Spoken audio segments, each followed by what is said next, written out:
So here's your tour. We're going to start with just a general kind of overshot of the entire acre.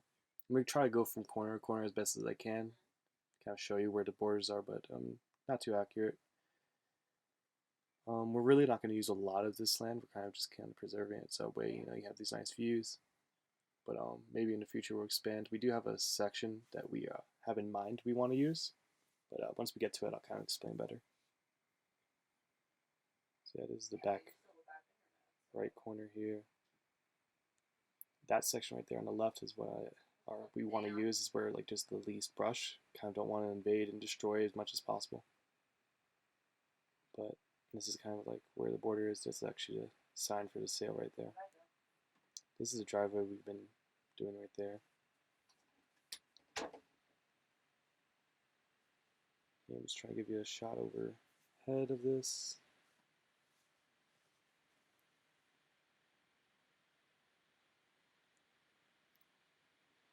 So we've been dealing with flies on the property a lot, and I'm going to do a little close-up of the bag we were using to kill all these flies. There's 50, 60 flies in this bag already after the last like day or two, and it's just going to keep going up. Apparently it can go up to 2,000. Just kind of want to put it away from your property, but I messed up and put it a little too close to our property because we're still getting hit by them like so much in terms of just annoying us, which you'll see in other videos. But here we are. This is like the kind of start of where we're going to make a walking path. It's gonna, if you can kind of imagine, kind of cut through the land, the walking path, gravel maybe.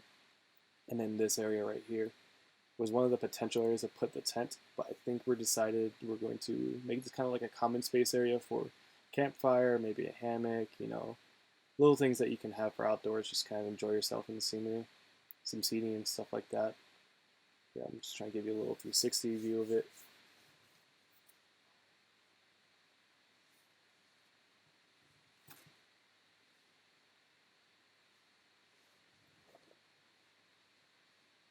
Back up, and as you can tell, we can see that it goes off to this other section. Now, this section on the left that we're arriving to is actually going to be where the tent is. It's going to nestle between this left and right bush in the back.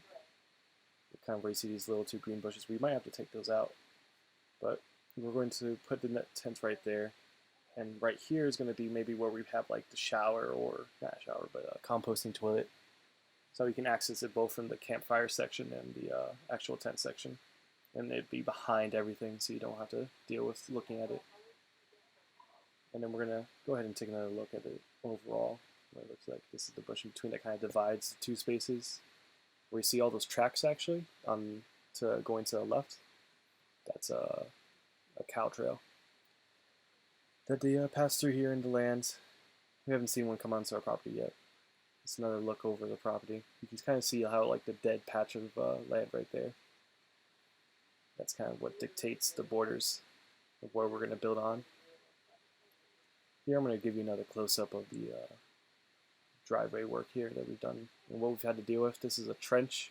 Someone came in with a bulldozer or something like that and flattened out this road to make it much smoother, but at the same time, I don't know why, they dug out this trench on the side, so we had to fill it in to kind of make these ramps so we can access the land and actually bring our trailer back up onto it. And we're expanding and trying to flatten out and stuff like that. I'll give you a closer look in just a second. There I am. So here I'm going to give you a close-up of what we've done so far. This is what we did today on day 3. We've kind of just been taking at it with a shovel and a rake, getting rid of all the brush as much as we can. And, just trying to flatten it out, make it more smooth, so that way, average sedan can do it. Here's our lovely fire ant hill that I've been at war with. I say at war, but I think I'm winning. We put some borax and sugar in a mixture and just kind of sprinkled it all over the ant hill. And it's supposed to essentially slowly kill them off as they keep on bringing in what they think is sugar, but they actually bring in borax, which is an acid. Here, if you do look, you can kind of see them crawling around the entrance there on the bottom. There's a hole where they can go in and out. You can pause the video, you can kind of see better. You can see that some of them with a piece of sugar or borax, I don't know which it is, in their mouth. Population seems to have dwindled because when I first started there, it didn't it didn't have as many. It had a lot of ants, and now we're down to just a few at nighttime. Take a look more at the driveway. This started just as 2 tire tracks, and now we've expanded it out quite wide. I have to measure it still. It's a little bumpy, but you know, it's definitely good enough for a sedan to go over. We're thinking of filling it with gravel. So yeah.